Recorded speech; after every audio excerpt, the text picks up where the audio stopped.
사도행전 5장. 그러나 아나니아란 이름으로 불리는 어떤 남자 한 명이 자기 아내 사피라와 함께 소유를 팔았고 그의 아내 역시 그 일에 은밀히 연루된 채로 그 값의 일부를 따로 챙겨두었으며 일정 부분만을 가져왔고 그것을 사도들의 발 앞에 두었더라. 그러나 베드로가 이같이 말하였더라. 아나니아야, 어찌하여 사탄이 너의 마음을 채워 성령님께 거짓말하게 하고 토지의 값 일부를 따로 챙겨두게 하였더냐. 그 토지가 남아 있었을 때에 그것이 너의 소유가 아니었느냐. 그리고 그 토지가 팔린 뒤에도 그것이 오롯이 너의 권한 안에 있지 아니하였느냐. 어찌하여 너는 너의 마음속에 이런 것을 품었느냐. 너는 사람들에게 거짓말한 것이 아니라 오히려 하나님께 한 것이라. 그러자 이런 말들을 들은 아나니아가 엎어졌고 숨을 거두었더라. 그러자 크나큰 두려움이 이런 것들을 들은 모든 자들에게 임하였더라. 그리하여 청년들이 일어나서 그를 말아 올렸고 그를 밖으로 날랐으며 그를 장사하였더라. 이어서 무엇이 벌어졌는지 모른 채 그의 아내가 안으로 들어왔을 때는 약 3시간의 간격이 지난 후였더라. 그러자 베드로가 그녀에게 반응하기를 나에게 말하라. 너희가 토지를 그 정도에 팔았느냐? 그러자 그녀가 말하기를 예, 그 정도이옵니다 하였더라. 그때 베드로가 그녀에게 말하기를 너희가 주의 영을 시험하기로 공모하였으니 이게 어찌 된 것이냐. 보라, 너의 남편을 장사한 자들의 발이 문 앞에 있으니 너를 밖으로 나르리라 하였더라. 그때 그녀가 즉각 그의 두 발 앞에 엎어졌으며 숨을 거두었더라. 그러고 나서 청년들이 들어왔는데 그녀가 죽은 것을 발견하였고 그녀를 밖으로 나르면서 그녀의 남편 곁에 그녀를 장사하였더라. 그러자 온 교회에 크나큰 두려움이 임하였으며 이런 것들을 들은 자들에게도 다 임하였더라.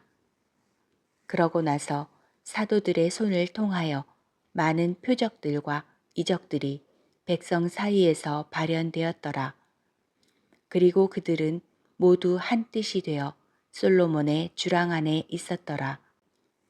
그리고 나머지 사람들 가운데는 아무도 감히 그들에게 스스로 가담하지 아니하였으나 백성이 그들을 드높였더라. 그리고 믿는 자들이 주께 더욱 더해졌으니 남자들과 여자들의 무리들이었더라.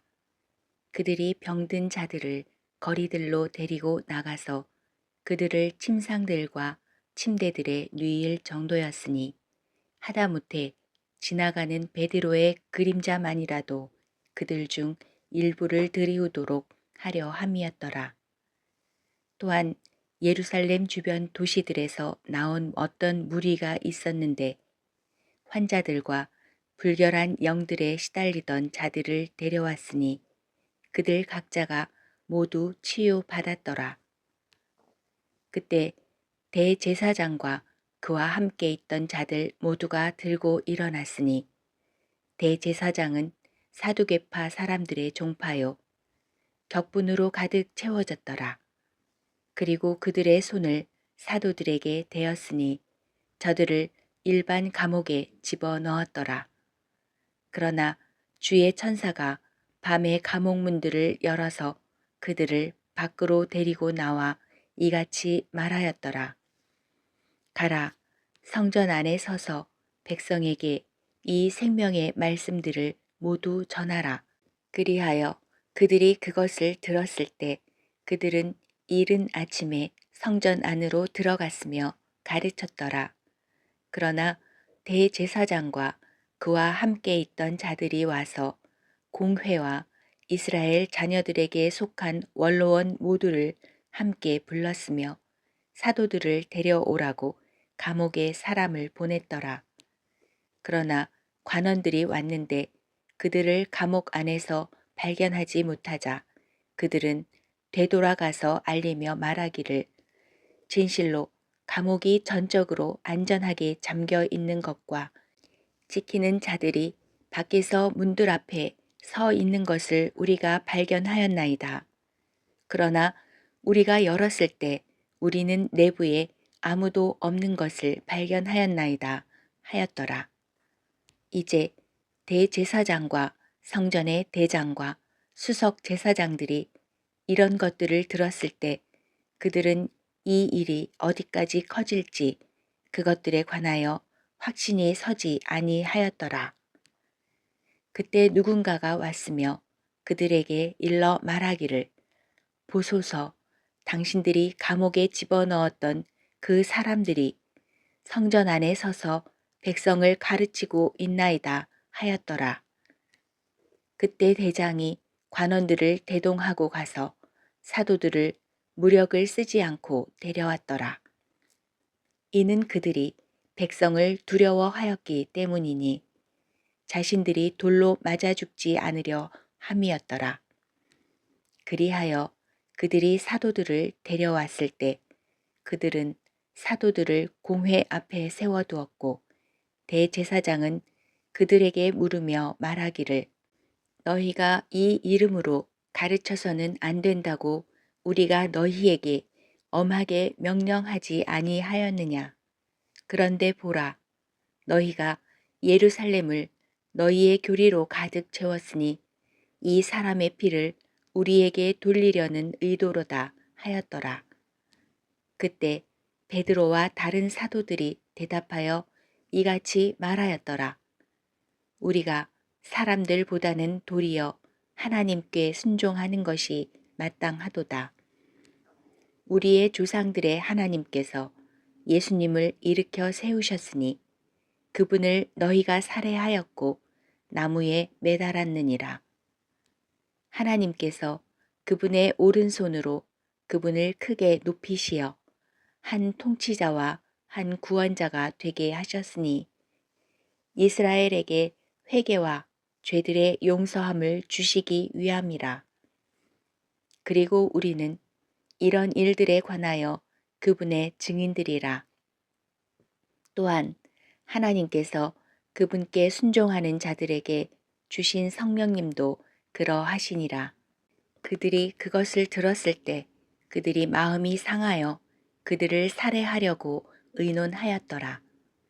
그때 공회 가운데 한 명이 거기에서 일어섰으니 가말리엘이란 이름으로 불리는 바리새파 사람이며 율법 박사로서 모든 백성 가운데 명망 있는 자였더라. 그리하여 그가 사도들을 잠깐 밖에 두도록 명령하였고 그런 다음에 그들에게 이같이 말하였더라. 너희 이스라엘 사람들아, 너희가 이 사람들과 관련하여 무슨 의도로 행하는지 스스로 주의하라. 이는 이날들 이전에 드다스가 들고 일어나서 스스로 누군가 되는 것처럼 과시하였는데 약 400명 되는 수의 어떤 사람들이 그에게 스스로 가담하였다가 그가 살해되자 그에게 순종한 자들 모두가 다 흩어졌고 아무도 남지 않았기 때문이라.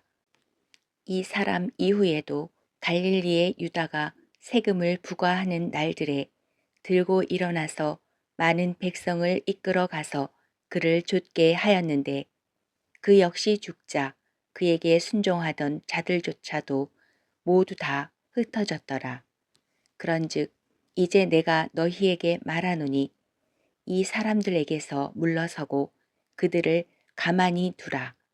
이는 만일 이런 계획이나 이런 행위가 사람들에게서 난 것이라면 그것은 수포로 돌아갈 것이기 때문이라. 그러나 그것이 하나님에게서 난 것이라면 너희가 그것을 뒤집어 엎을 수 없노라. 어쩌면 너희가 심지어 하나님을 대적하여 싸우는 자로 발견될까 우려하노라. 그러자 그들이 그에게 동의하였더라. 그런 다음에 그들이 사도들을 불러내서 그들을 때린 후에 그들이 사도들에게 예수님의 이름으로 말하지 않도록 명령한 뒤 사도들을 놓아주었더라. 그러자 사도들은 자신들이 그분의 이름을 위하여 수치를 당할 만한 자격이 있는 자로 여겨진 것을 크게 기뻐하며 공회 앞을 떠났더라. 그리하여 매일 성전 안에서 그리고 집집마다 그들이 예수 그리스도를 가르치고 선포하는 것을 그치지 아니하였더라.